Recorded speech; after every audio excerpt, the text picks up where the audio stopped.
Oh. Before the meeting. Yeah, let me finish my breakfast. Yeah,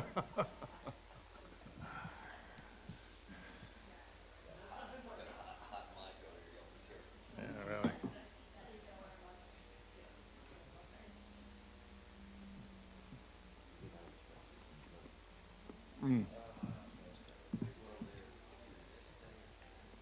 Who we missing?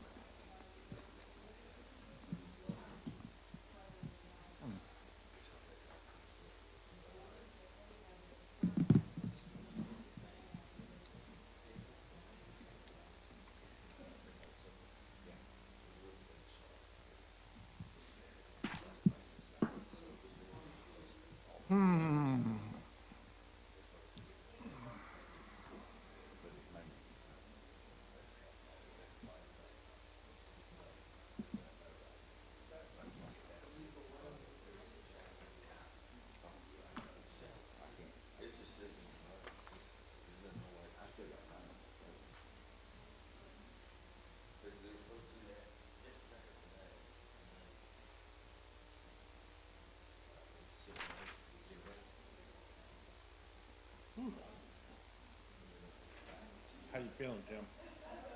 Good. Are you back on solid food yet? Not yet. Not yet. You got stitches inside, I assume? Yes. I'm surprised at the lack of soup in this town. The lack. Yeah. Is it just broth you need?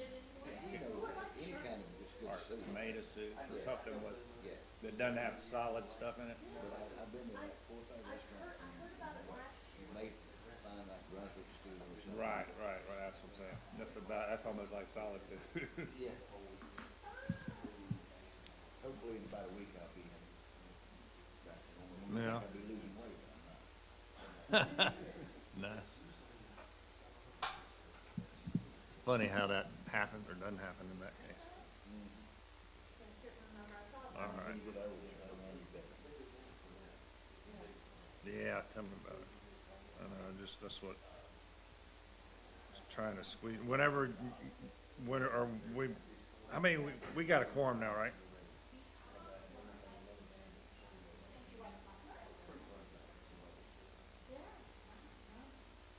You make it leave. Huh? She called me yesterday, asked me to. Okay. He's not gonna be here.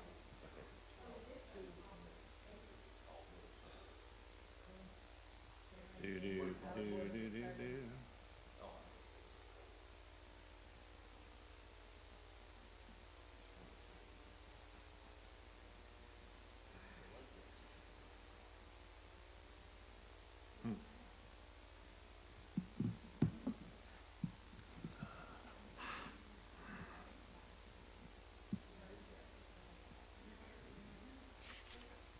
That's scary. There she is. Scary. Good morning, good morning. Definitely got a, please. We definitely got a quorum now. I'm so sorry.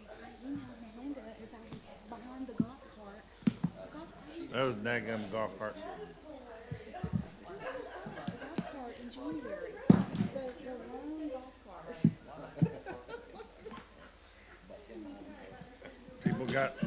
People come down here to the beach, think they need to ride in the golf cart.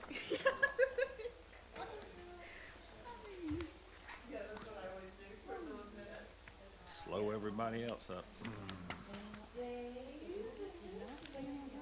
What's it? Oh, yeah, thank you. I just remembered, and I didn't bring my pen. Heck, I got rushed out here.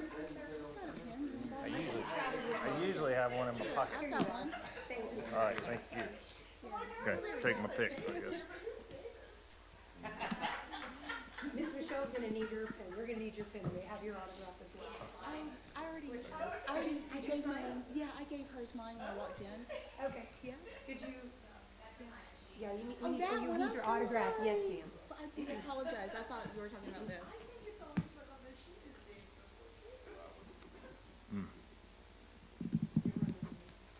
I'm so sorry. Oh, no, you're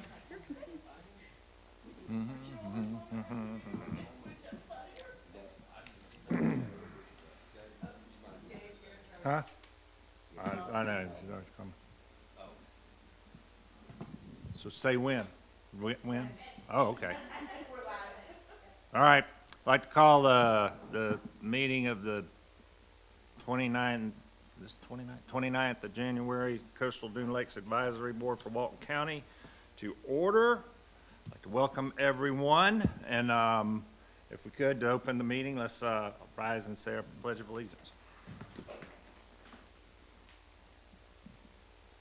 Pledge allegiance to the flag of the United States of America, to the republic which stands one nation under God, indivisible, with liberty and justice for all. Amen. And if I can remind everybody, please turn on their mic as they're speaking, and then turn it off if it's muted. Turn your mics on and your phones off. I think I already did that.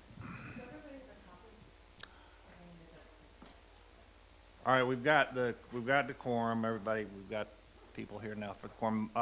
Melinda, what do we need to do on the schedule change up?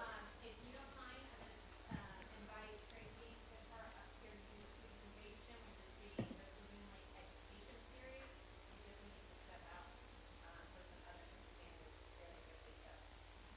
Okay. Ready?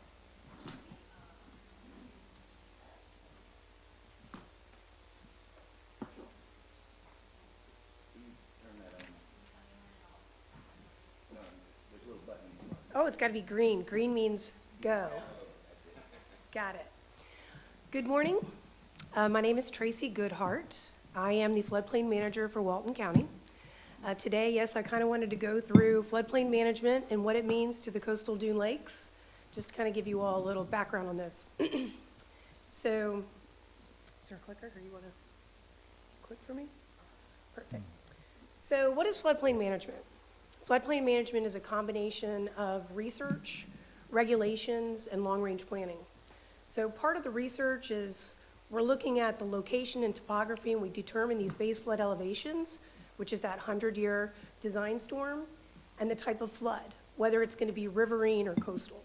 In addition, we have regulations, and these regulation piece is essentially how we inform resilient development, okay? We create design flood elevations, the 1-foot freeboard, these things that are part of the Florida Building Code and our flood ordinance are to ensure that structures are built resilient within the floodplain.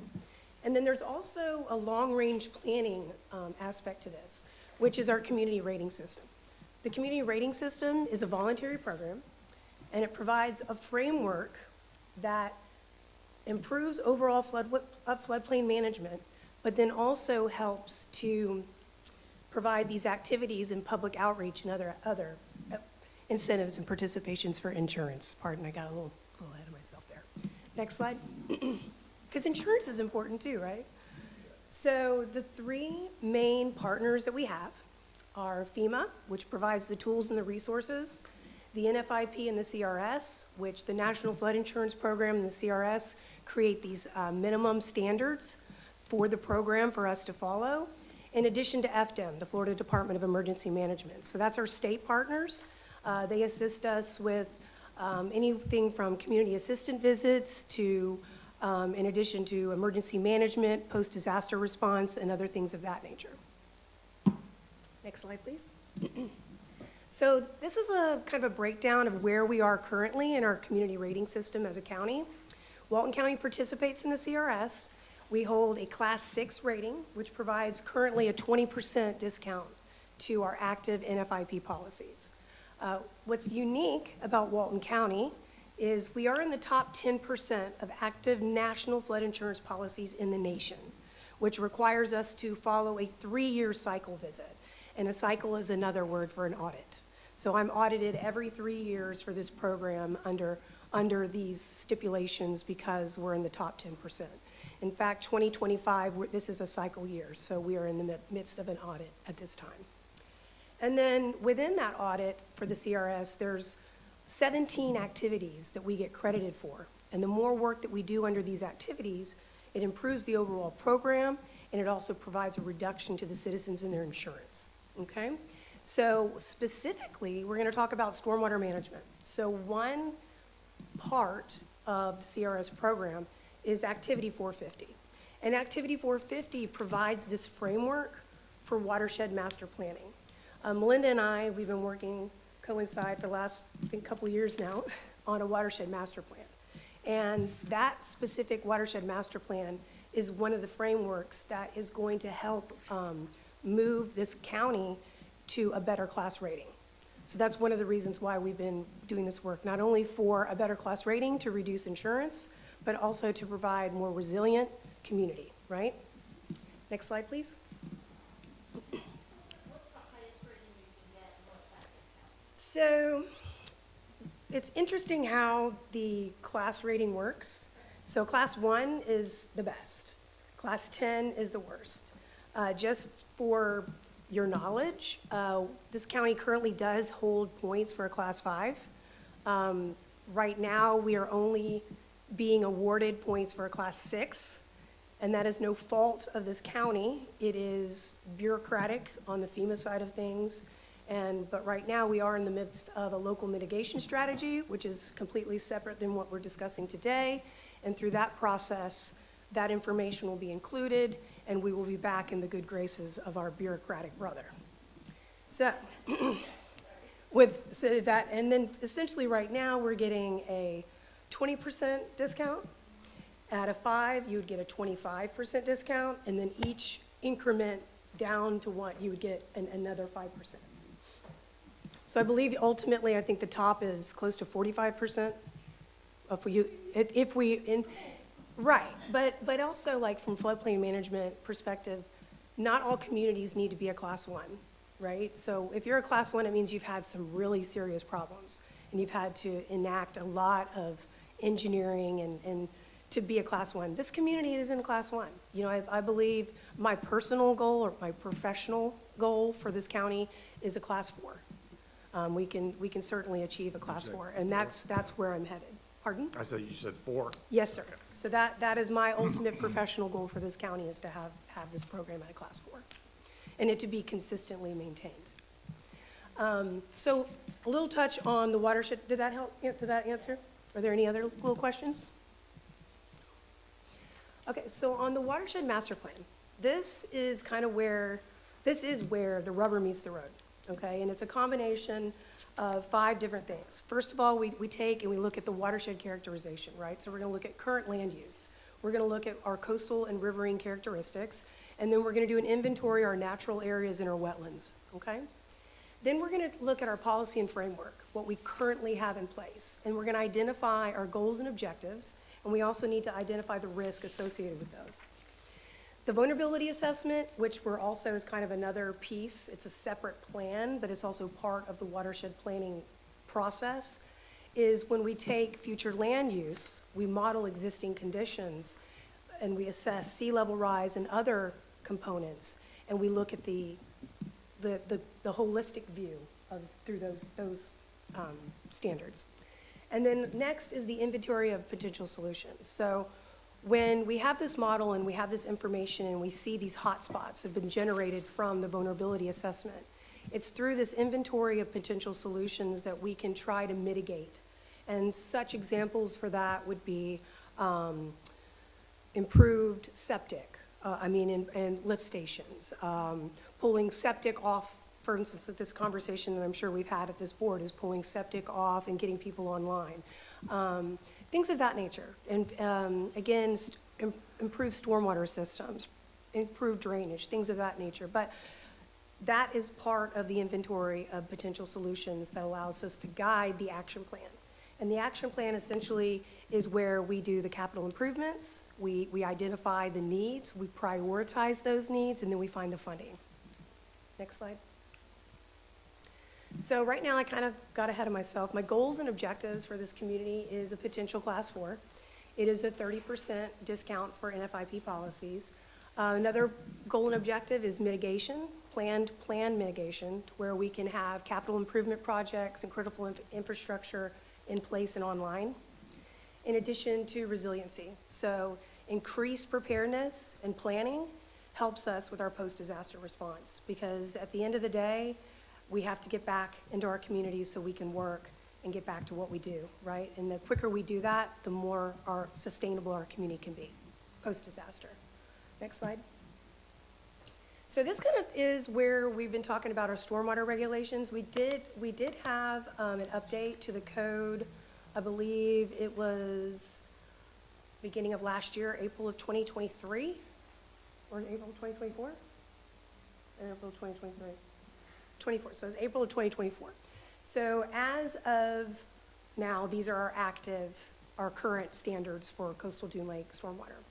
So in Chapter 4, we have restrictions and development. So it basically has higher design standards. These properties are required to put in stormwater management unless they meet the de minimis requirements, which is less than 3% or 250 square feet of impervious, and they can't exceed 40% of the ISR. So it's a complicated song and dance, if that makes sense. So, we're looking at parcel size, we're looking at buffers, we're looking at setbacks, and we're also looking at the size of the structure. And then dependent on the size of the structure is basically going to inform the stormwater system that is going to need to support it, okay, for a lack of better description. What was ISR again? Impervious surface ratio. So it's basically the ratio of your impervious surface to your open space.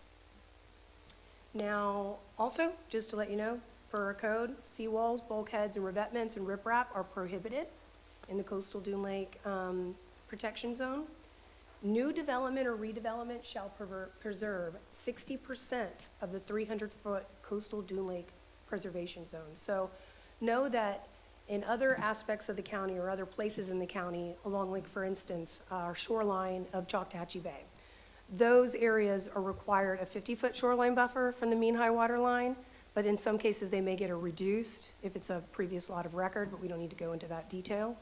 But in this particular situation, the coastal Dune Lake protection zone has a increased buffer. So as you can see, there's a 300-foot coastal Dune Lake protection zone buffer that's in place for this system. And there's specific requirements within this area that we're outlining now.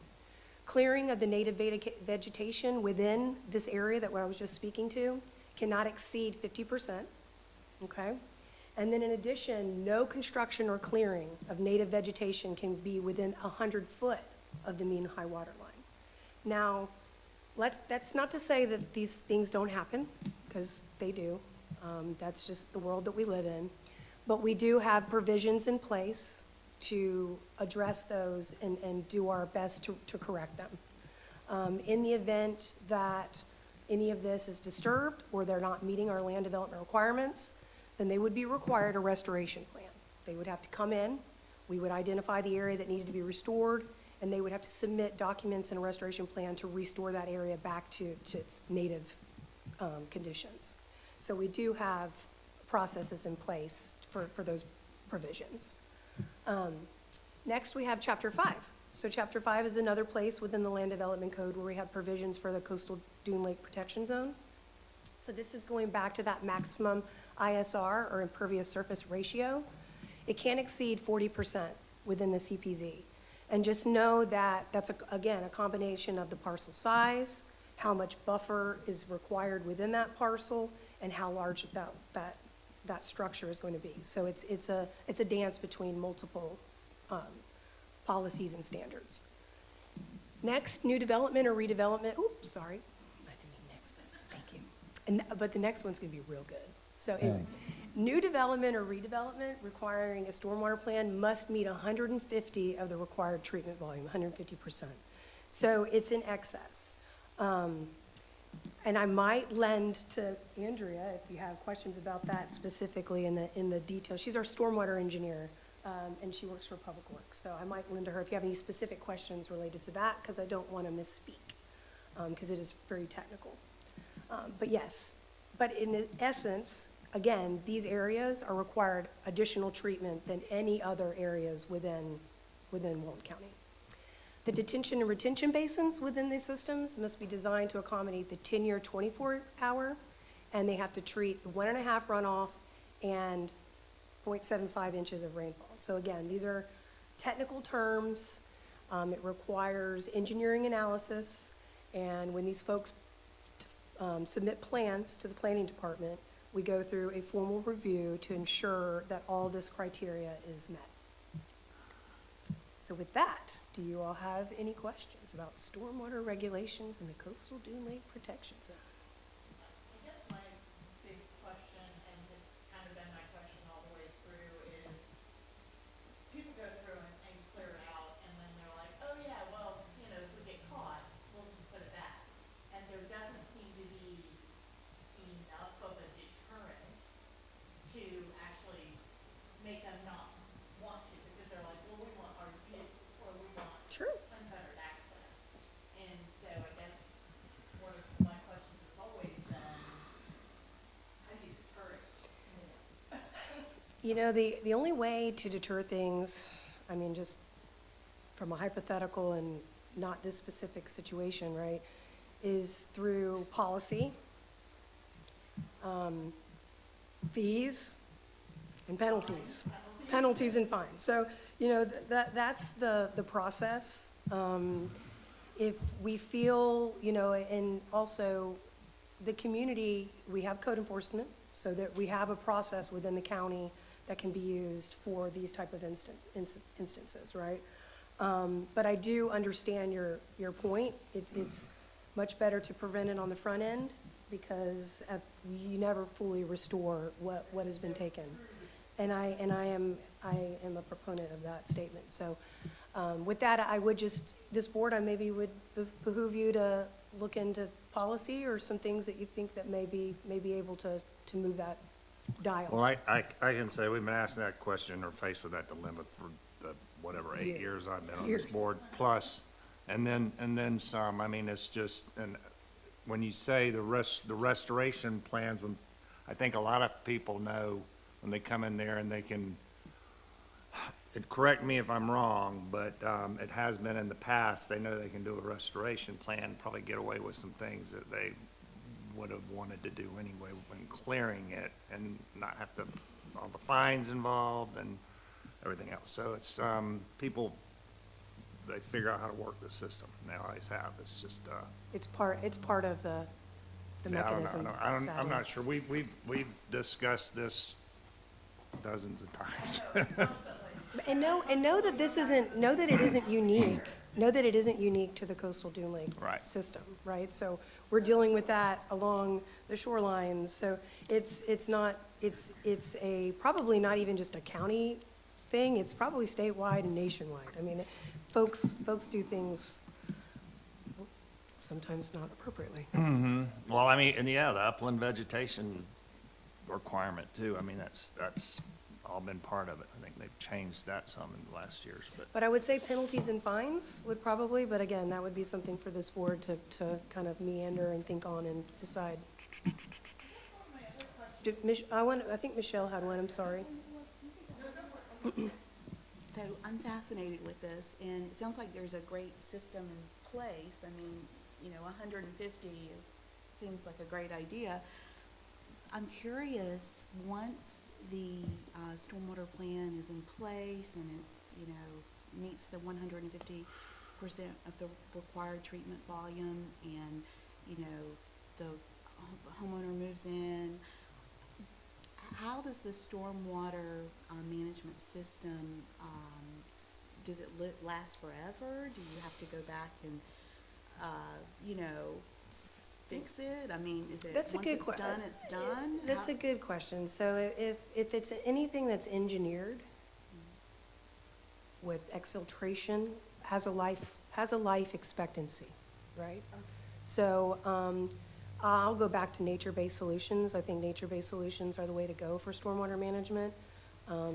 When you start to try to engineer your way out of something, it doesn't always work. Now, we have standards in place for the stormwater retention and all, for those, did I help answer your question? I don't know if that answered your question. I mean, do you have to go back and check it? Is it Well, going back and check it? So no, the county would not be responsible for that. So, I mean, again, that's private property, right? So the county's role is permitting the structure and making sure it meets regulations per the Florida Building Code and our Land Development Code. Once that structure is CO'd, It is the individual property owner's responsibility to maintain that system and ensure that that system is adequate. Do they, are they required to get a DEP permit, individual residential, or is that just commercial? In some cases, they may, depending on the size and the location, but most of the stormwater exemption is through the DEP and it's commercial. Are they required to submit a stormwater maintenance plan? If it's a With their- development order, Yeah. yes. They No, I'm have to talking s- about for like an individual lot. Oh, yes, that's part of what we're talking about. So- So if they come in and they build under a certain standard, so like Right. right now under our code, if your pile-supported foundation, Mm-hmm. 45% ISR, okay, then you're able to, you have no, like, you are exempt from stormwater requirements. So there's certain avenues that if you don't impact the site greatly, then there's ways, it's an incentive and encouragement for less impact. Does that make sense? But in all actuality, folks want large homes. Right. So, in that case, and some of them want to be slab on grade, they don't want to be pile supported. So whenever we start switching the type of development to slab on grade, and we start increasing our footprint, then that is when you're going to be required you're going to have to provide some stormwater. So in this case, that's when the stormwater provisions would come into place. Well, Somebody goes back and makes sure that it's working down the yeah, Now, I that would think be in the- my question, yeah, that's what I was kind of Oh, getting. I think that I kind mean, of why lends wouldn't to the hers. county take on the role of coming in and re-inspecting? Because I think, DEP on the state level, they come in, they got if you've got a stormwater maintenance plan or management plan, they come in every, whatever, randomly, I guess, and do inspections. The Couldn't code county enforcement do cannot that? individually inspect personal property Well, for they stormwater can management. inspect the coastal Dune Lake Protection Zone for violations and encroachment on the vegetation and everything. Should throw all the stormwater I think into. y'all have, with this, I think we're getting, this is a good conversation, because I think we're having a discussion. Oh, yeah, But not I put- feel we like put we it in by the probably spot, need just- to, we could, Would you let me add in something? yes. So I think what it really amounts to, when a development order happens, we do have a development order inspector. He does go out and verifies everything is installed according to plan. Then at some point, he gets to have a CO. The person can move in, do their thing, but there is not an operation and maintenance inspection process within the county. That's not something that the county does. So if it's an engineered system that requires maintenance, like excavation or wells or retention ponds of structures, then that's gonna be on the responsibility of the owner to make sure that that's maintained. Or HOA, or planned unit development. But there is not that inspection process post. So they can go check it out after the fact and nobody's ever gonna know. I think that's what we're kind of getting at, is like, there's, So I can tell you that if it's a larger plan of development, so sure, that's that's different. something that's usually regulated by your HOA. Sure. But the stormwater system associated with larger plan of development is also permitted by either the water management district or the, Florida Department of Environmental Protection. But most of the stuff around our coastal dune lakes is not often, it's not always planned in the county, right? That it's very often individual pieces of property. So I think that's what we're all kind of trying to get at and understand and such, so. So I think that's what we're all kind of asking and trying to understand and wondering, is there, our role, I get it, has shifted to education, but we're all here, not just to educate, we're all here to figure out how we can protect the lakes even more. Like, I get it, we've got really great strict requirements, but if people aren't abiding by them or aren't maintaining the stormwater plan or whatnot, then it's not really protecting, is it, right? So I think that's what we're all trying to, that's all, the whole reason we're here. That's why we've put in years and years for this board, is we want to do more than just educate, we want to do this. So, can I ask another question?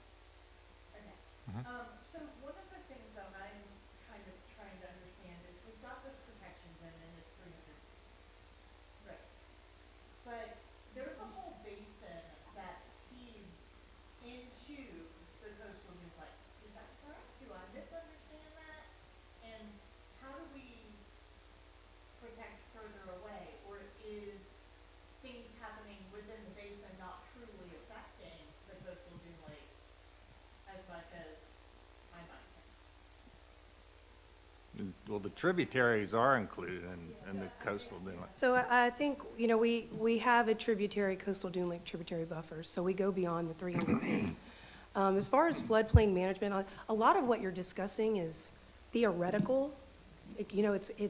They're big ideas and big problems that require big solutions, okay?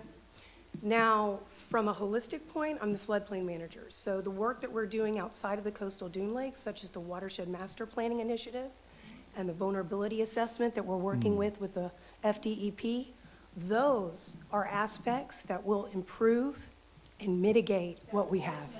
Yes. So just know that, what we're talking about right now is specific to the coastal dune lakes, but what the work that Melinda and I do countywide is countywide. So with that, I think, go ahead.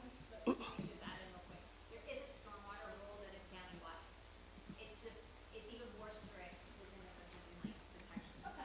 So keep that in mind. So yes, you're correct on the watershed approach in the sense that, yes, as a watershed, it all goes into that particular basin.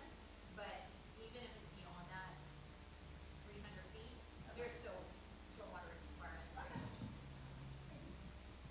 Yep. Next slide. So this is where we're going to talk about our county-wide floodplain management program.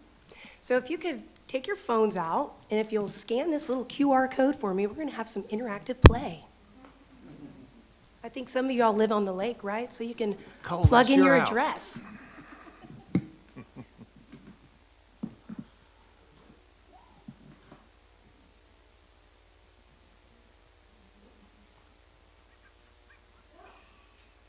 While you all are loading our new Forerunner tool, the Board of County Commissioners has graciously allowed us to employ this in the county for the citizens to use. This is a one-stop shop for your flood risk assessment for any parcel located within the county. It will provide not only your location in the flood zone, your base flood elevation, your design flood, and all of your flood insurance rate map information, but it will provide you your zoning. It will tell you whether or not you're in an evacuation zone and what evacuation zone that may be. It will also tell you your storm surge, your category of storm surge that you may be susceptible to in the event of a storm. So I feel like this tool is a very, very good tool, and I encourage you to share this with your friends here locally in Walton County, because this is something that I think everybody should use because it's just a good way to be informed. Okay? Can you get to it just on the county website as well? Yes, sir. So there is an access through the county website, through the floodplain management page. In addition, again, the QR code is just a quick, easy way. I do plan on sending out, also we did some social media blasts to try to get it out, but please do share this with your friends because, and your neighbors specifically. So what's cool about this tool is, again, like I was saying, the flood zones, base flood elevations, evacuation zones, but you're also going to have documents. So it's also going to host important finished construction documents for that structure.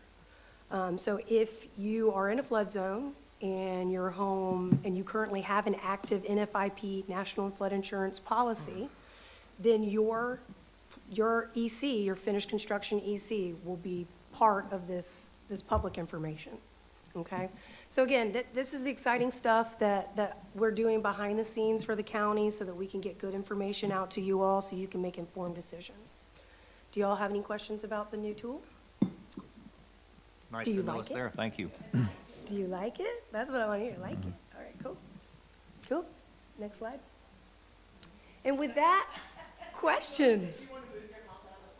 Anybody got any last questions for Traci? Thank you very much, appreciate that.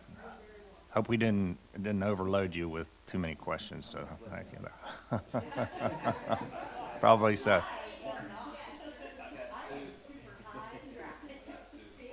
like 30, I think I'm 34 feet above sea level, even though I'm across the street from the lake, which is like fabulous. All right, thank you, Tracy.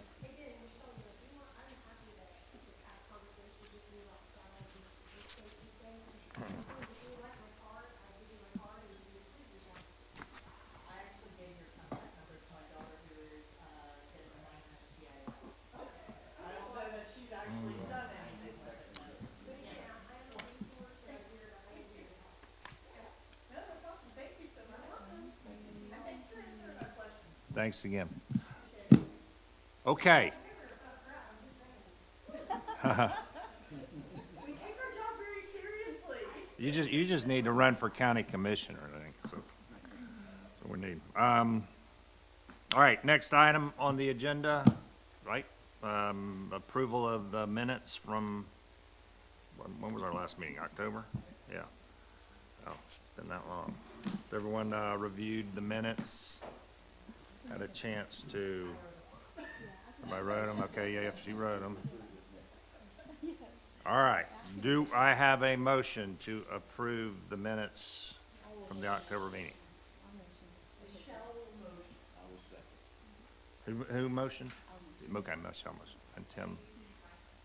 Am I not, I'm on, I'm not close enough, there we go. That's better. I make a motion to approve the minutes. All right, so we have a motion and a second, all in favor? Aye. Oppose, okay. Motion to approve the minutes from the October meeting has passed. Let's see, any announcements other than, welcome to time, I'm getting to that. Any other announcements? Okay, then we would like to welcome our newest member, Tom Dingledgy, is that? Dingledgy, okay. I was wondering about that, they don't blend too well together, so GY, Dingledgy, okay. I gotcha. You want to tell us a little about yourself, where you, history with Walton County, anything? Here for 23 years. Mhm. I'm actually a native of Florida. My parents moved to the Midwest when I was a kid. Grew up in Indiana primarily. Moved south in 97 for a job. Never went north of that basin. Well, and you're in Seagrove? Seagrove area, okay, well, good. Well, again, welcome to this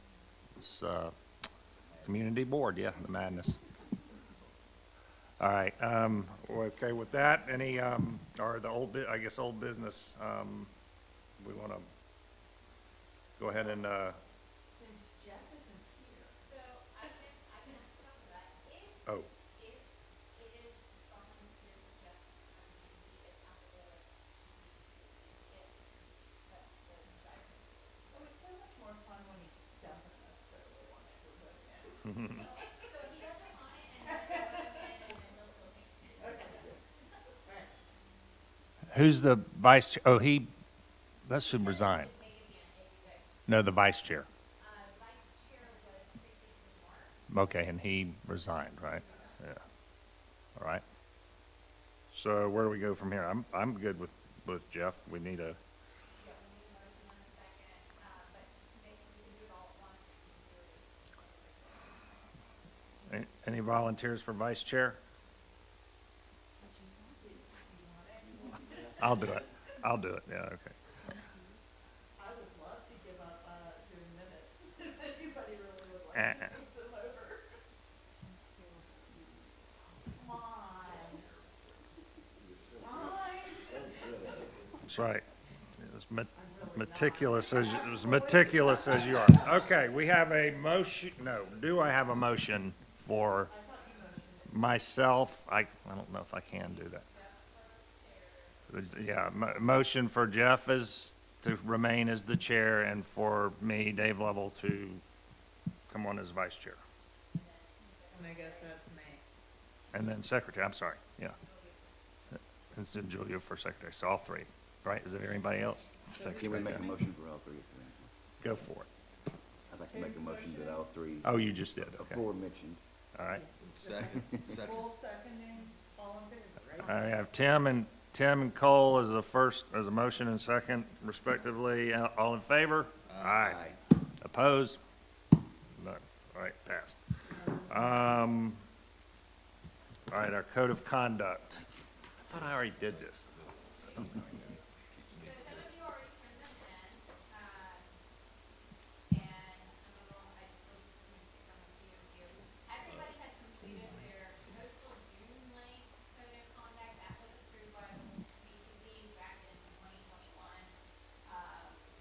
So that one is really gonna go over, but the newest one is the, Advisory board. UCC code of conduct.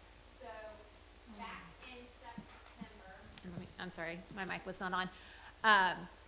Back in September of '24, the Board of County Commissioners decided that it would be beneficial to have a common code of conduct for all volunteer boards. So in turn, the legal department put together a code of conduct, and that's what was approved by the board back in September of '24. They requested that all boards sign this, and the members, as long as they want to stay on, they have to sign this and agree to these things.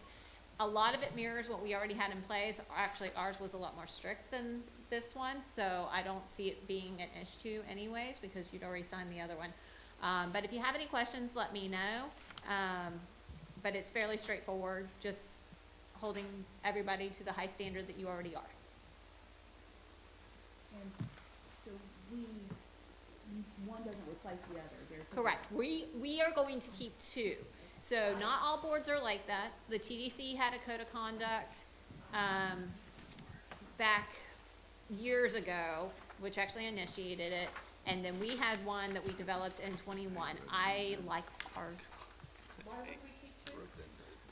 Because legal told me that I had to have the one that the board approved, Yeah. but the other one is actually more strict. Why would, okay.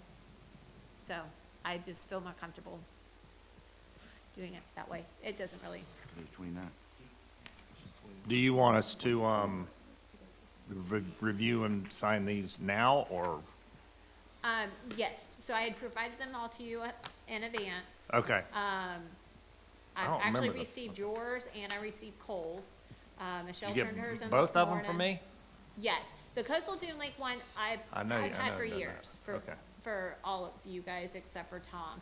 But I wanted to, since, Tom was new, I also Right. wanted just to kind of bring it to light that we have both of them to talk about that. So I have all of everybody's Coastal Dune Lake Code of Conduct. I think the only ones that I'm waiting on for the BCC would be Tim and Julia at this point. So just by the end of the, meeting, sign it and hand it to me. That'd be perfect. Okay.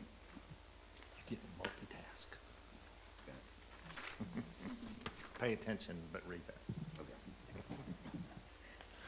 Okay. Okay, moving on, I guess.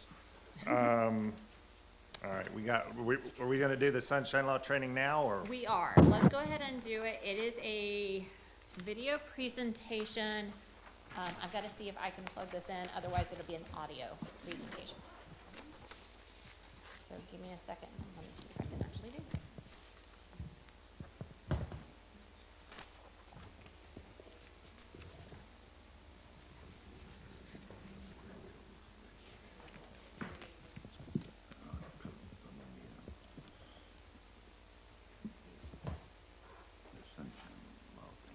That's what we're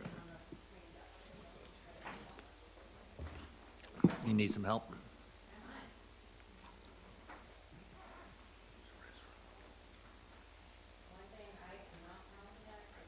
What?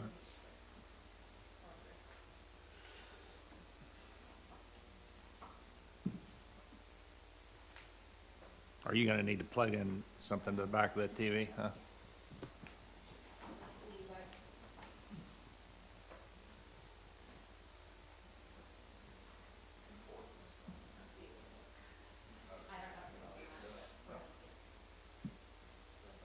HDMI.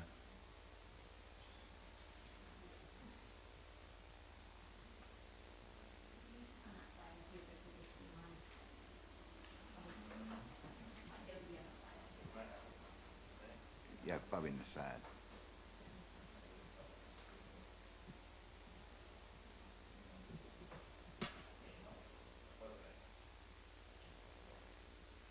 Can we lean this thing forward?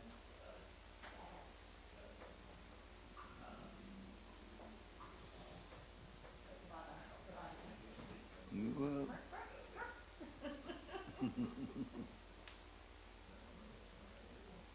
HDMI.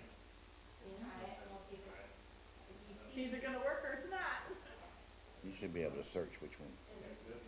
No. One's an in, one's an out, maybe? No, I think it's Yeah, they should be. one and two on that Oh, one. yeah, that makes sense. But you have to change the source on the TV. Yeah, I would think you'd have to change the Where source. is there a remote control?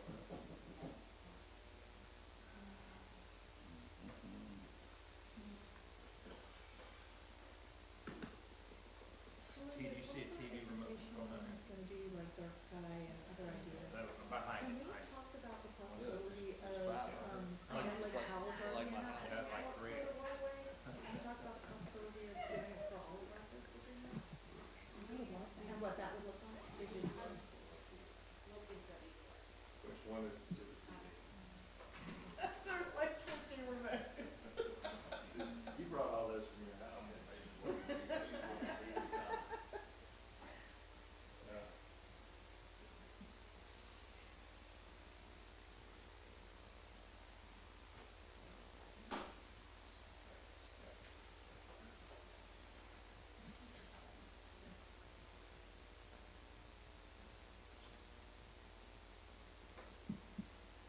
Is it gonna play to the room? We can always just walk out. Yeah. No, we it can won't. walk That's out. the, Or we can listen on it. it may end We up can being just just say fine. we did it. I mean, the video is not. Failing on the code of conduct. We can just do the audio.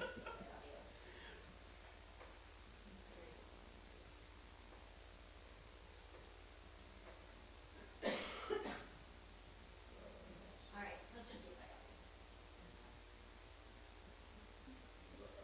There's no actual presentation that you can see, it's just a picture of the audio. So, audio will be fine. Right, let's just- Excellent. We'll be resourceful. Thank you. That way, you have to read this code of conduct. Yes. All right. Let's see here.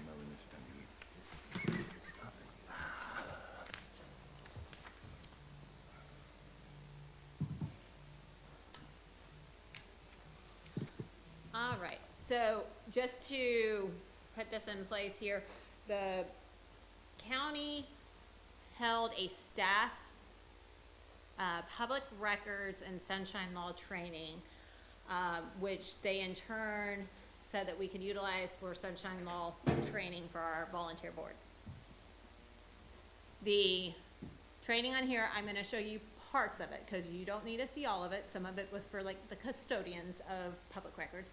But we're gonna start out with a segment specifically on records themselves. It's a very, this part's short, but the gist of it is, if you have email correspondence or any other paper trail of records, I am your custodian when it comes to public records. Make sure you copy me on all your email correspondence, anything associated with coastal dune lakes, because then I have a copy of it and you don't have to worry about it. If you keep it yourself, then you will be responsible for it forevermore. So, let me preface that. So let's start off with this part of it, and then we'll go into the actual meeting component of sunshine laws. So, let's see.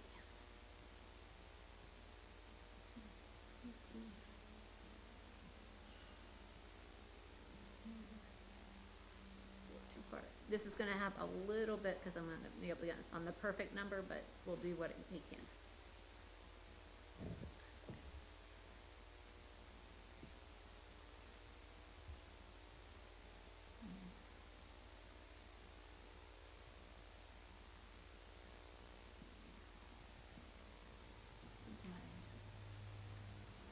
My volume.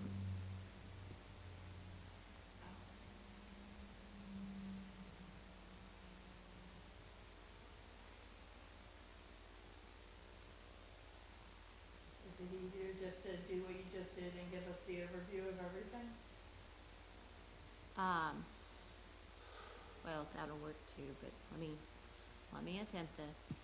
And in theory, it should work. I don't know why my volume is not working.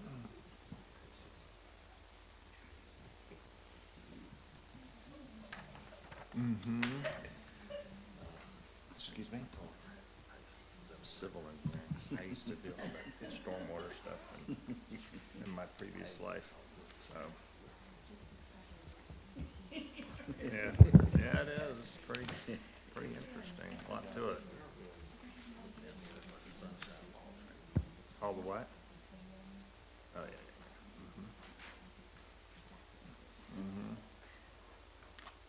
A lot to it.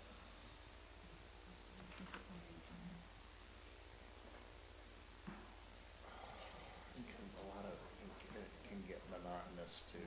All right, we might be trying in this another day.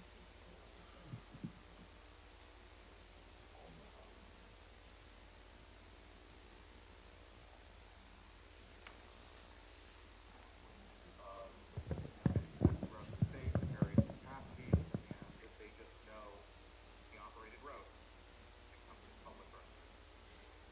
All right, so it's now working, so I appreciate your patience with me on this. Surely. You know, providing the county a Okay. service, not the public. Give it just a second and we're gonna go because into the all they're records doing part. is parent county-owned property. On the other aspect, they are taking on the duty of maintaining these roads, which the county has a duty to provide to the public. 9 times out of 10, if you're looking at that situation, you can pretty much assume that they are subject to the public records law. The public records law is very broad, and the purpose of it is to promote giving these documents out, not restrict it. Another kind of situation you might have is when this is less common at the county level, it's more common with school boards and things like that. When you are contracting with an entity to provide substitute teachers or staffing services, those contracts will also likely be subject to the public records law. Now, in other situations, purchase orders, things like that, you're going to Office Depot buying 1,000 pens. Office Depot is not subjecting itself to the public records law by doing that. Recommendations. As I said before, acknowledge those public records requests quickly. If you are not the public records custodian, get them to the public records custodian as quickly as you can. Speed is of the essence when it comes to public records. The public likes feeling acknowledged when they send in these requests. So the more communications you have with them, the less likely they are to sue. This is a psychological aspect as much as it is an aspect of the law, which requires us to hand over those records as quickly as we can. Now, that's not without restriction, of course. There is a standard of reasonableness. If what you're requesting is one document that the public records custodian has already handed out 500 times and is already on her computer, you expect that to be responded to a lot.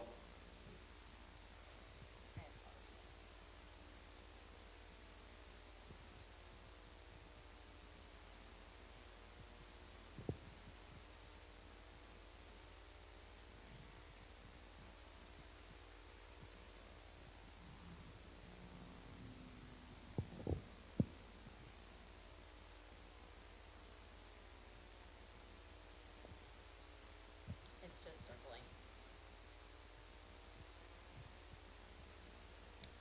All right, if I can't get this back running again, then I will bring it back to next meeting.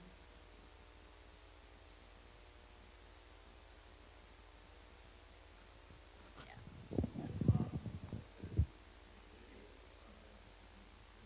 Yeah, I can send it to you. Okay. Yeah, we can do that as well. So it's a 45-minute, very dry. Yeah. So, here's the gist of it, is public records. Like I said, if you send emails or you have any kind of correspondence with somebody, copy me on it.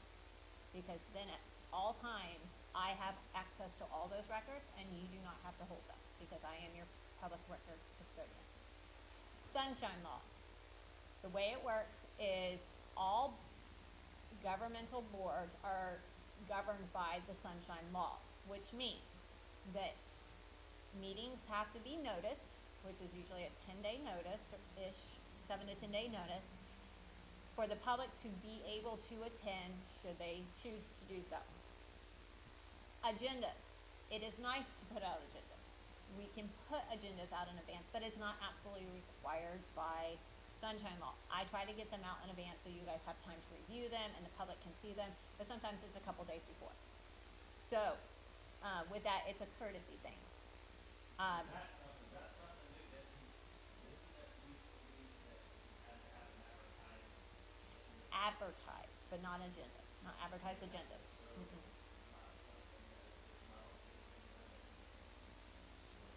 You can still have, opportunity to speak, so that would be under like public comment sections, but usually those get held at the very end.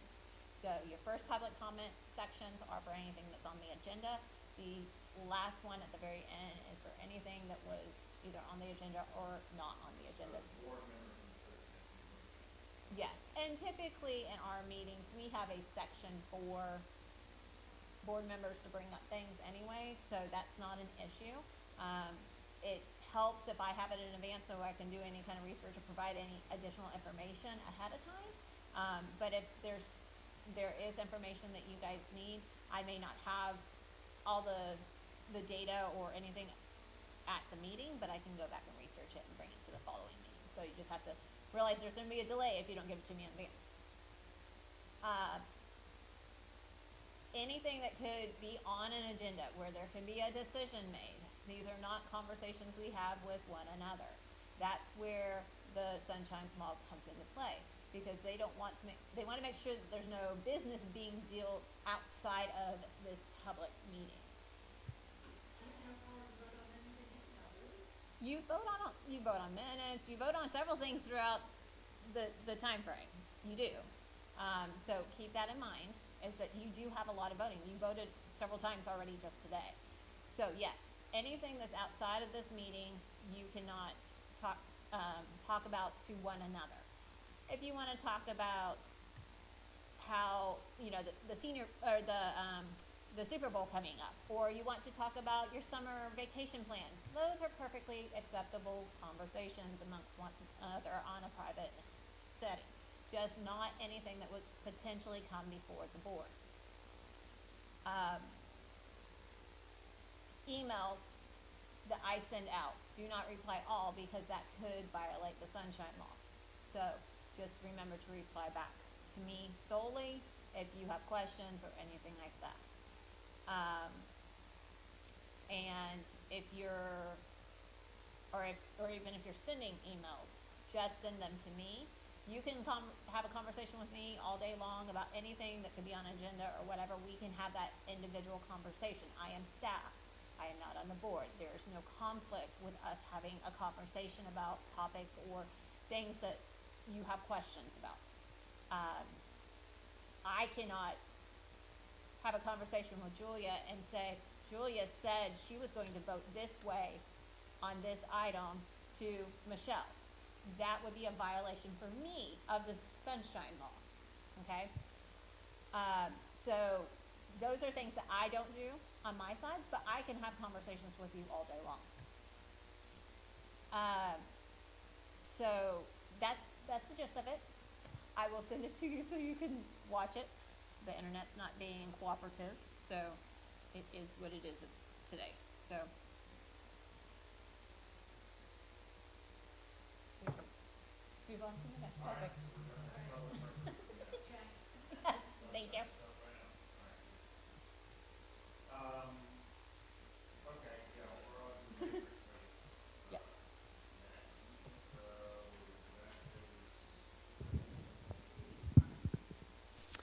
all right. Certainly. Okay, so we're on the 2025 matrix update. So remember, the matrix is just a way that we kind of tally what we do throughout the year. Some things are very consistent throughout every single year. So we see them repetitively, and we kind of see them a little bit more generically, like the staff gauge sampling that we do on a regular basis. But this year, and let me try to get to that page real quick, is for the Coastal Dune Lake Education Series back in October, you all suggested doing education and outreach on regulations and suggested building practices around the coastal dune lakes. So like today, we invited Ms. Traci Goodhart to come and talk about the floodplain situation and the things that the county does to help out associated with the CRS around the coastal dune lakes and across the entire county. In April, we will have Sea Turtle Conservancy. They will Zoom into the meeting to provide a presentation, and they will be talking about dark skies. And they'll talk about some species that require dark skies and why we do it. In July, I'll have the planning department come back, and they'll be talking about the changes to the land development code that, or comprehensive plan that had, the process started in, I think it started in 24, correct? Early 24? And was supposed to be complete early 25. So they should have a completed comprehensive plan that they can speak about the different changes that have occurred, anything that may impact the coastal dune lakes and or around. So they'll be able to give a good summary on Is that a draft, or is that one that's already gone to It's already DCA? gone through. So they've had a lot of charrettes already, having the public come in and talk about anything that, Right. that needed to change. I remember, I think it was either April or January last year, I brought it before you guys and just kind of gave you an update that, hey, this is happening, keep an eye out for the public meetings. Some of you did attend. I think Julia was able to attend a couple of those. Yeah, so there were lots of good information that came out of those meetings. So, and then I But think. it's already gone through to the state, the DCA, or wherever it's supposed to, for I'm gonna approval. lean on you guys. Do you know, has it already been sent? Okay, No, we're still waiting on them to come back with their recommendations. okay.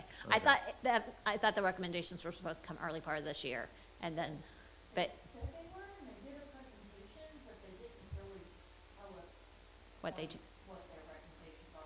They basically asked the board to say whether their general direction was the direction the board wanted to go. mhm. That was the last time. Okay, Okay. we'll look forward to that. All right. Well, by July, we should have hopefully more, in theory, more of an update. So that's the plan. And then, of course, in October at the scheduled meeting, I'll have CBA come out, Kayla will come out and talk about the water quality like she always does. But I also invited our coastal engineer. He's a contractor. It's with Taylor Engineering. And he's going to come out and talk about the resilience efforts that we're doing here in Walton County to tack on to some of those building and other suggestions around the coastal dune lakes and regulations. So that's the plan for at least that particular component of the matrix. Is there anything else that the board desires to look into this year? Since I just mentioned it, I would love to understand more about what research you've already done and explore the possibility of designating the coastal dune lakes as outstanding Florida waterways. I know that Courtney with Friends of Lake Powell has done that with Lake Powell. So I know she, if we wanted to ask her to come talk to us about how she did it, maybe we could tack that on with the turtle one. And I'm happy to connect you guys, although you probably already know her. But to see if that is something else we can do to help protect the lakes.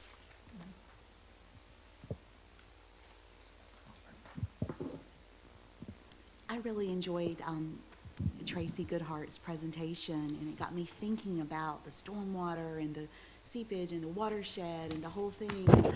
I would love to explore the possibility of the use of white sand in the coastal dune lake protection zone, just to see, is that helpful, is that reasonable?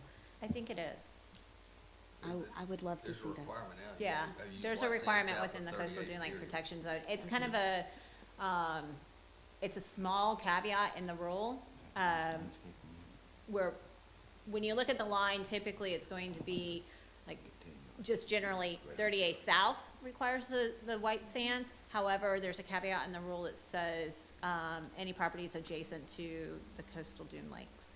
So I think that's gonna be the lakefront lots, specifically, So- not throughout the entire 300 feet buffer though. Oh, okay, so all lakefront lots, not just lakefront lots south of 30A? Because that was my intention and my thought process, was anything that borders the lake. And I was just sort of throwing in that was the 300-foot coastal dune lake protection zone, but perhaps that it would extend further than a lakefront lot. But I really think that would be fascinating, because think about, like, you know, if you have your silt fences or whatnot, but those get blown down. I mean, things happen. I mean, it just seems like I think it would be reasonable, but, Yeah, again, I think it is in the rule. I will look it up and I'll send it to you. thank you. Yes, Yes, definitely, there's definitely the ordinance on white sand ordinance. I think it's all south of 38 for sure.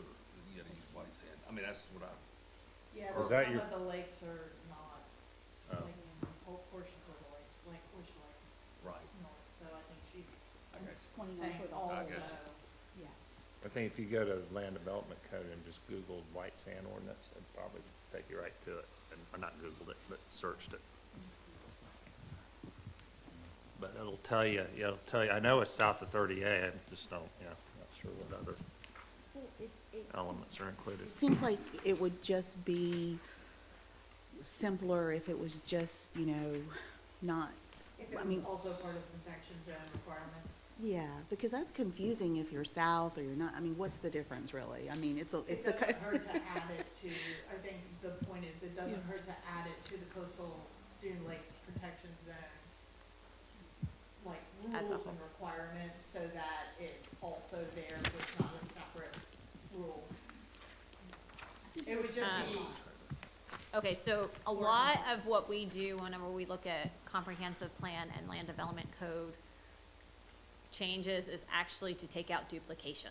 So when so you, that would be adding that would duplication? add duplication. So again, let me look up the rule. I'll get you a copy of it. I'm pretty sure it's the lakefront lots to help protect any kind of water flow out to the beach anyways. So let me look that up and I'll send it to you. Is there anything else that we want to put onto the matrix for this year? I wanna look into the septic thing still on my panel, but I do that, we've talked about that. Didn't we have a presentation by regional utilities on that a few years back? I think, Not Either that or we Lake had Powell, Jones Lake Powell would be Inlet Beach utilities, but anyway. Right, Okay. we've got, they did a whole grant system for getting everybody off septics on all of the other lakes except for Lake Powell, because half of Lake Powell is in, Bay Bay County County. and half's in Walton Right. County. And also because Inlet Beach water is like, that whole trying to coordinate with them is difficult.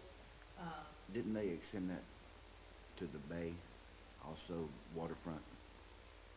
I'd heard that somewhere. For septic tanks? Yeah.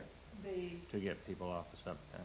Did they extend that grant to the people on the bay to get them off septic? no, we haven't. So the grant that we had was specific for the coastal dune lake, and that has since been completed and expired.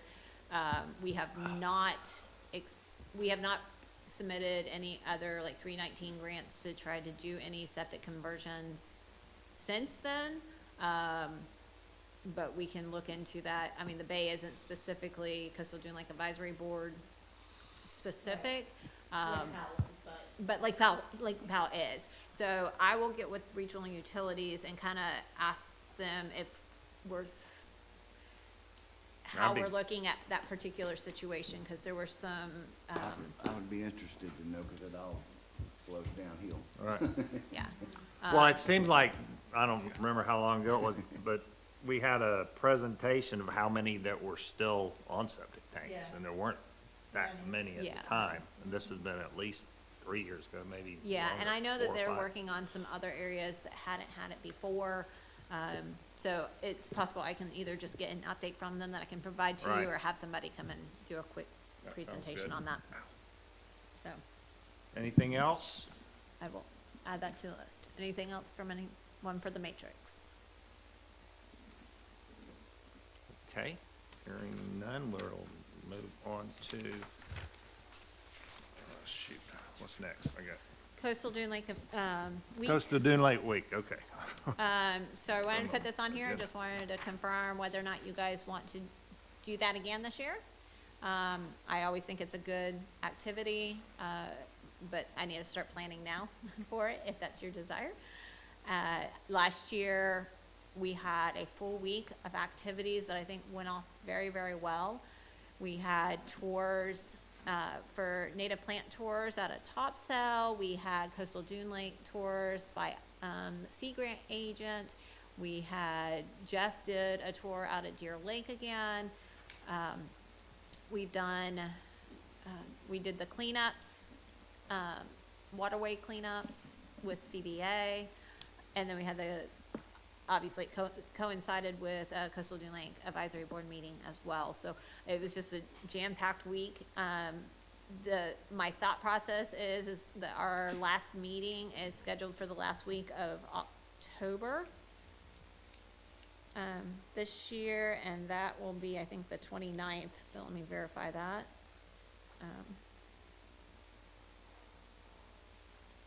Yeah, the 29th of October. So I think that that would be a good week for it as well, if you guys are comfortable with it. That So would be the what? I'm it'd sorry. be October 27th through the 31st. Okay. Anyone have any comments on input? Okay. Tom? Good?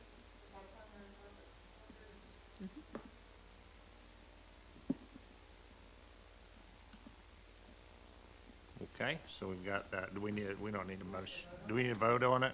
No, it can be just Okay. staff direction. I'll go ahead and start moving everything forward, working on the resolution and lining people up Sounds to do good. things, so.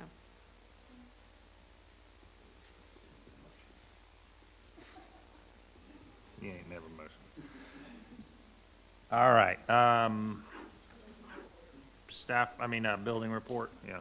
All right, in your packets, you have the building report from October to present.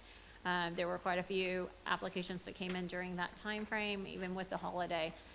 So y'all can look those over. It does have like parcel IDs and addresses and what the building application was for, to give you a little bit of background. All those things can be looked up on the planning website on their database too, if you need any additional information. What are the ones that are blank with no address? It doesn't have an address. Let me see. They just don't have an address? It may be that they don't have their 911 address yet. Oh, If that's it's a probably brand it. new lot, they have to apply for a 911 address, so it may not have that actual physical number associated with it yet. The But next thing Parcel on, numbers in there. the next thing on the list is the code compliance report. There were no code cases during the last quarter, so October to December, that were reported by code enforcement. For the engineering and public works report, the only thing that they provided me for this particular meeting was the Allen Loop project, which has been on the list for a while. That is one that we are still seeking money for. It's through Restore and with Treasury. But unfortunately, I think we're also dealing with, as you may have noticed in the paper, there's been some pause on federal funding. So that pause is impacting all federal funding. So Restore, even though it's not taxpayer dollars, it is delegated through a federal agency. So all my restore stuff is kind of on a pause right now as well, until we get through whatever they're doing in DC. So, as we can move it faster, we are trying to move it as fast as possible. They have all the information, they basically just have to write the grant agreement and send it to us, and then once we have that, we already have the planning and design complete, so we can put it out on the streets for construction. So, that's the plan at this point. TDC report, the 2 projects that I was presented by TDC are the Camp Creek access, that is complete. So that's a really exciting project to have completed. I definitely encourage you to go down there and check it out. There are a couple of parking spaces, so it is accessible, even beyond just the neighborhood. I also talked with them recently due to a logistics issue, and they are planning on putting out a canoe kayak rack of some form here in the future. So we're not encouraging just canoes and kayaks being placed down at the edge of the water for extended periods of time. So it'll be a little bit more structured, and if people want to put them there, they can, kind of thing. I know CBA, they do lake sampling down there, so they'll be having a slot right there on that rack that they can leave their vessel to do their sampling. And then for additional updates. Hold on back, can ahead. I ask you, who can I call at TDC, who should I call at this point, TDC, on bike path? I know they've done some repair where all those roots are going, and I mean, it's just making it pretty rough in a lot of cases, and we were just out there yesterday. And there was a project that was advertised 2 years ago Okay. for repair of like 20, on the number 26 sticks in my mind, locations along the bike path that they were gonna repave. And I never saw, I mean, it was advertised, the email came out, and never saw anything else on it. Never saw a bid schedule or construction schedule. But it's getting to the point where some of those locations need it. Who would be the person So- at TDC? Brian Kellenberger is the Is he the one? operations director, and he'll be able to provide you an update on it. All right, I might email you for his name and number Certainly. again, but I don't have my pen with me, but. Can I go back just a second? The Camp Creek access complete, and then the second update was that they're gonna add the new kayak rack there. Yes, so they'll add a. I'm just making sure I didn't miss one. Yes, yeah, so they're gonna add that. I do have one, they did provide me an update on the Oyster Lake beautification project, so that's one I've brought before you guys before. Basically, there's a little strip there that we were having a lot of trash issues, just blowing trash into the lake, so Yeah. to try to mitigate that particular issue, they came up with a beautification project where they planted some muley grass and things that could get real thick and help create like a buffer that if trash did blow, it would blow into that versus into the lake. Unfortunately, it all died. So we're starting kind of from scratch, and we're replanting, and they're looking at putting in a well to irrigate it just so that we don't have any issues and it can remain lush and thick and all the things that we want. So that's also moving along as well. And where is that again? That's the Oyster camp- Lake. Oh, at Oyster Lake, okay. I heard Camp Creek. One more Camp Creek question, I'm sorry to Yes, ma'am. go back. So with the paddleboard storage, is that for people to leave their paddle boards, or will paddle boards already be there for people to borrow? Like Oh, how- no, it's not going to be a borrowing situation. Okay. Yeah, So you just leave it there? you and- could. Okay. You Yeah. can store your stuff there Yeah. without storing it on the edge of the lake where it gets like blown off and Yeah. ends up in somebody else's yard or. Yeah, wood. becomes pollution, yeah. Right. Borrowing would be permanently borrowed, I'm sure. Permanently borrowed. They wouldn't last too long. Yeah. Right. No, I anticipate a lot of people will just take their vessels back with them, but in the few instances, that may be an opportunity to mitigate that particular issue. Because we have, down at Eastern Lake, there happens to be, it's a private property strip, but there's a community that leaves all their non-motorized vessels down near the edge of the lake and stuff. It doesn't hurt anything, but if we have a storm and stuff, they could take off into the lake. So, it was Brian's way of trying to mitigate an issue before it happens. So, it was good forethought. The next thing is additional updates. So I have some exciting news. There is a gentleman over at Oyster Lake. His name is Jim Waitsman. He owns some property over there, and he actually owns beachfront property.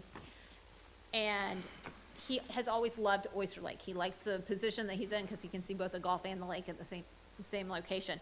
But he has actually purchased that strip on the southern portion of Oyster Lake.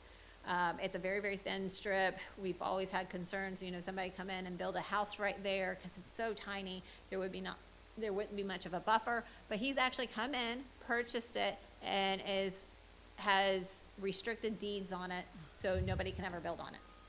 So it was an amazing effort by a private citizen to help conserve our coastal dune lake. So I really wanted to highlight that. Yeah.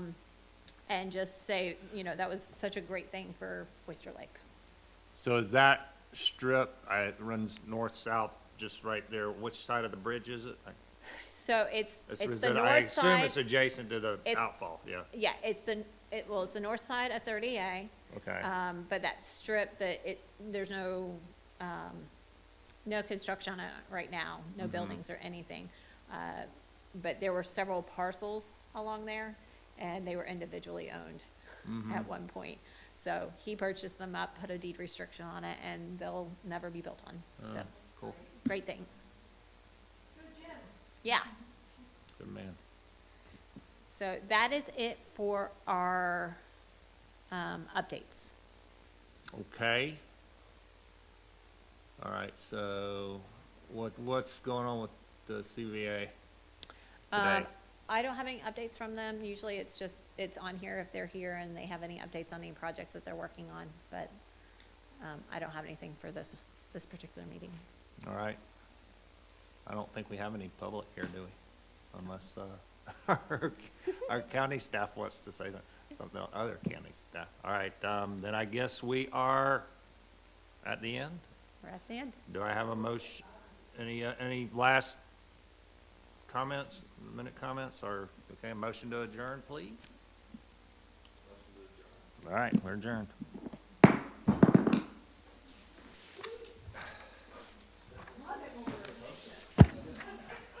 Pretty good. And again, welcome, Tom. Thank you. All right, so I'm gonna that's right. That's right. For future reference. You better show up. Don't miss any meetings.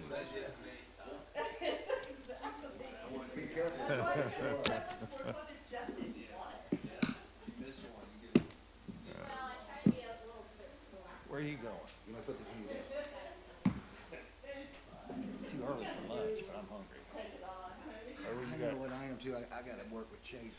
Are you going to help him today? Yeah, That's I got great. 10 yards of white sand and white rock coming. Great. Yeah, right. Very first turn right there across the highway. Right now, Magnolia? Or Pine? Not the bear off at the stop sign, but right before that. Yeah, Pine. Yeah, I can't remember the name. I didn't think so. Gotcha. Well, he can't go to lunch. It's too early for lunch right now. You wanna go in an hour or so, a couple hours? I got a doctor's appointment at 2. Where so I y'all can go going? Where anywhere. you thinking about going? Depends on where Lot. you go. She got a lot of Are you stuff. working, are you doing something in Freeport? Great. Where you go? Grayton. Freeport? Yeah, I'm working in Grayton. Oh, you are? Never been a straight shot scenario. But what Well, I mean, Did you hear I got from a- Stroop? I got a lady that asked me to build her a house, an older lady there at the boat ramp. Yeah, the lot. I told you that. I told you, he told me that, like church or something. I mean, I can't imagine what the permits would be. Yeah. is she at the, yeah, that's, I can't think of her name either. Sweet lady. Knows everybody and everything. it's Pat. Yeah. She came by while Tracy and I have been working over there Would you say Pine Street? It's that very first turn when you come in to the right. Yeah. Not the bear off at the stop sign, but the first. Yeah, before Ocean Reef. We've been working on that new house on the corner there. On the corner? Yeah. It's not that common, but at one Yeah, point, she, there had so she been, sold the middle lot to you know, the a alcohol guy from Columbus, Joel Rose. meanders real close to what the access is. I don't know if he's from Columbus, but you know the Aflac agency. She wants to rebuild her dock too, Yeah, that so. double decker, Double decker. which really needs it. I walked up Yeah, there. there's certain things, I don't ever see them on top, but there's some kind of rule. And that has been a complaint almost my entire Really? time here. Just look it up for you. Yeah, Roof? that's what I gotta know. We'll We're fit talking about roofs? options, but at the end of the day, we're not gonna, we're not. But I think you Who- can't, who would do I- roofs. There's something about it, cause Janet wants to Do I have to go to Oh, planning? like that, Do you have to go through planning and all that for that type of thing? It's quick, it's an easy, I think it's an easy call to the county. I just wonder about grandfathered in. If it's already there, if it's already there. Just to rebuild. And then I'm like, well, the Lego Ridge What I heard, but Yeah, I would just notify them Oh, yeah, that yeah. you're doing it. Yeah. Cause they're gonna want at least a building. Well, I mean, No, if it's existing, they watch in Really? there, cause I've had codes stop by 2 or 3 times with us working over there. Yeah, I think, I mean, Now, here's what's there's weird. no sense not to just notify So, them, I would. what they didn't bring up in here was when you start getting into the county, those short lots are actually look better. They get more advantage than the 300-foot deep lot like Kitty they had. are, Oh, really? Yeah, you they could, will do your eventually. footprint could be, you're gonna be closer, you know, than you think, And how we're doing. with short lots. Mhm. Cause the guy built that pool, Yeah, 3 over. Yeah. Hey, man, so did they permit that pool? They're gonna jump in the lake. Man, that, yeah. And, they're building, they did. they're building Really? a massive house on that road at the end there on the right. I hadn't been down there in a Which long one? time now. Yeah. Pine, You gotta go by there. Which, Pine. at the end of Pine? I know, into your road, I'm talking oh, Oh, that's Drake's house. about. On the right. got that. That's right By- next to That's Billy. by Billy and Kelly. That's next to Billy Where's that? County. Yeah, That's on 2 lots. that's a nice place. It's about It's 7,500 square huge, feet. it's a deck. I know, He's it's on 2 lots. the one you kinda see through. and- Yeah, and then the lot next to him where they're That doing all was- the that was construction, that Kitty's was old Kitty's lot. And he bought Okay. it too, didn't he? Yeah, he's all it. Well, BP oil bucks. Or Yeah, tobacco I live bucks, I don't know what was it. Grayton- North on the back. I live Um, on Grayton Lake. I'll send a text to you and Mark. And he's not on the lake, but he's on the lake with me half the time. I'll send a, hey, Would I'll you send send a him? text to you Send and him more. Mark. Yeah, I could go wherever. You I mean, I wanna like go to go back? to Lost Ridge. I love to go to Lost Ridge. Well, that's what I'm saying, cause I I need to get got a doctor's appointment at next St. night. Lawrence. Okay, see, I need Well, to, not, by the turn, or I need to get my truck washed, so I can soon go up on 98 somewhere. We'll go get a All car right. any day to go. I was hoping glad I didn't get that call for this meeting. so you wanna figure maybe 12:30 or something? 12, good. 12. 12:15, whatever. Well, I'm just saying, let's do a little later, cause my doctor's appointment's not till 2, so I'll get. That'll be all right? I'll get the truck washed. first. Or I'll just, Say 12:15? okay, that's fine. That'll work.